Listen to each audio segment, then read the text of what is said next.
Hello everyone, and welcome back to another video. Over the National Hockey League's first century of existence, there have been several instances of teams being forced to rely on the unlikeliest of heroes to help them reach a game's conclusion. Whether it's a member of a team's equipment staff having to suit up as a backup goaltender, or an accountant tending to the pipes of an NHL team and stopping every shot he faced to help get the team a W, there is no shortage of incredible stories that just sound too good to be true.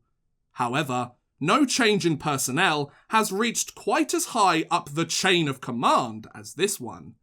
This is the story of Emile Francis, the Rangers general manager turned backup goaltender. In order to tell this tale, allow me to take you back to February 9th, 1969. The New York Rangers were scheduled to play against their bitter rivals, the Philadelphia Flyers, at Madison Square Garden.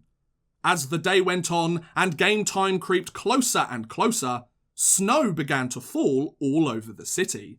Strong winds quickly picked up, and the snow kept falling harder and faster, turning a pleasant sprinkling into a full-on snowstorm. Though he showed no concern when the snow commenced, Rangers general manager and head coach Emile Francis began to think the increasingly bad weather might affect his lineup for the game scheduled that evening, since most of his Rangers team were living in a Long Island hockey compound near the Atlantic Ocean named Long Beach. On a good day, the players living in Long Beach could get to MSG by car via the Long Island Expressway or by train along the Long Island Railroad. However, the snowstorm had halted traffic across the expressway to the point where even the snowplows had trouble getting through. The railroad was no good either, as it too was losing its fight against the snowstorm, meaning several Rangers players had no chance of making it to the game that night. This list of players unable to attend included Rangers starting goaltender Ed Juckerman, first-line centre Jean Rattel, and forward Larry Jeffrey, who were all stuck in a train car after deciding to take the railroad to work that day. Things weren't looking too good for the Rangers, who would have to forfeit the game if they failed to ice a team. Luckily for Francis, a group of his players managed to find a way to turn up before puck drop. Rangers centre Orland Kurtenbach, who was out of the lineup due to an injury at the time, decided that since he couldn't play in the game that evening, he would loan his large station wagon to some of his teammates to help them get to the game. The station wagon managed to hold 9 Rangers players inside, including rookies Walter Chuck and Brad Park, forwards Ron Stewart, Reg Fleming, Dave Ballon and Vic Hadfield, as well as defensemen Rod Seeloff and Jim Nielsen. The group carefully made their way to MSG, getting stuck several times along the way, which prompted the group to force the rookies to earn their place in the wagon by getting out and clearing the path. As the group battled the elements, it took the station wagon between 3 and 4 hours to get to the arena that day, and the players were all pretty tired out from having to push the wagon or move other vehicles out of the way by the time they arrived, yet they still had the game to play.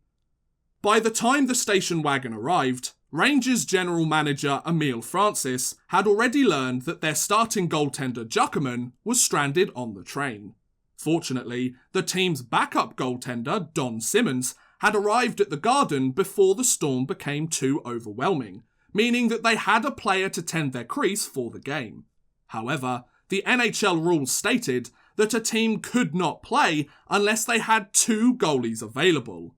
Left with no alternatives, Francis, who had suited up in 95 NHL games with the Rangers and the Chicago Blackhawks during his lengthy 17-year playing career as a goaltender, decided that he would be the team's backup goaltender for the night.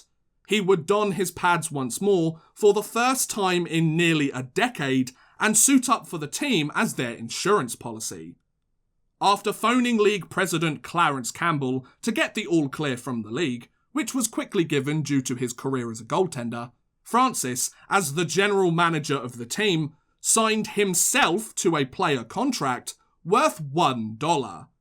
He decided on a single dollar as he figured it was ample compensation for his services that evening, but it also wouldn't break the bank and be an easy sum to disregard if his other players eventually arrived just before the game was set to start. While frantically trying to get his own team's affairs in order, their opposing team for the night was also having its fair share of trouble getting to the arena. Having played the Boston Bruins the night before, the Philadelphia Flyers were travelling from New England via train when the snowstorm hit, which caused the team to get delayed en route due to a frozen railroad switch. The scheduled start time for the game came and went, and the Flyers had yet to arrive. Due to the continued severity of the weather, the Flyers would finally arrive at MSG an hour after the scheduled puck drop, with their equipment arriving half an hour after that. More than 2 hours after the game was supposed to commence, the Rangers and the Flyers took to the ice. Francis took his spot on the bench as the Rangers' backup netminder, and the game began. The two teams would play to a crowd of just 5,722 fans that had braved the weather and managed to make it to the 17,000-seat Madison Square Garden.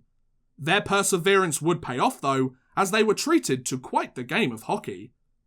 Midway through the third period, the visiting Flyers held a 3-0 lead over the Broadway Blueshirts. That is, until goals by Tkachuk, Phil Goyette, and the game-tying marker by Bob Nevin, with the goalie pulled and the extra attacker on the ice, helped the Rangers earn a point in the standings for their efforts, as the game ended a 3-3 tie. There was no such thing as overtime in the NHL during the 1960s. The next morning, Emile Francis put away his goaltending pads for the final time, returned to his desk at MSG, placed his $1 contract in a drawer, and brought to a close one of the crazier games in New York Rangers history. But not before forking out a few $100s to Kurtenbach to fix the shocks and springs on his station wagon that were destroyed whilst getting the group to the game. Though he didn't actually take to the ice in the game, and his services as a former goaltender in the league weren't needed, Francis will likely be the first and only person in NHL history to serve as the general manager, the head coach, and a backup goaltender for a team all at the same time. Only in the 60s. Ah, the good old days. Oh, and if you're wondering what happened to the Rangers who got stranded on the train, they would spend the entire night stuck there and shivering, as they weren't rescued from the train until the next morning. So I guess if there's a moral to this story, it's to never trust public transport. And that's the story of the Rangers general manager who became a backup goaltender for a night. What do you think about this tale? Also, is there another story from the NHL or another hockey league around the world you would like me to look at as part of this series? Let me know in the comments below. I would love to hear what you guys think. But thank you very much for watching, guys. I hope you have enjoyed. Please feel free to like, subscribe, share, or watch some of my other videos. Thank you very much for watching, and goodbye.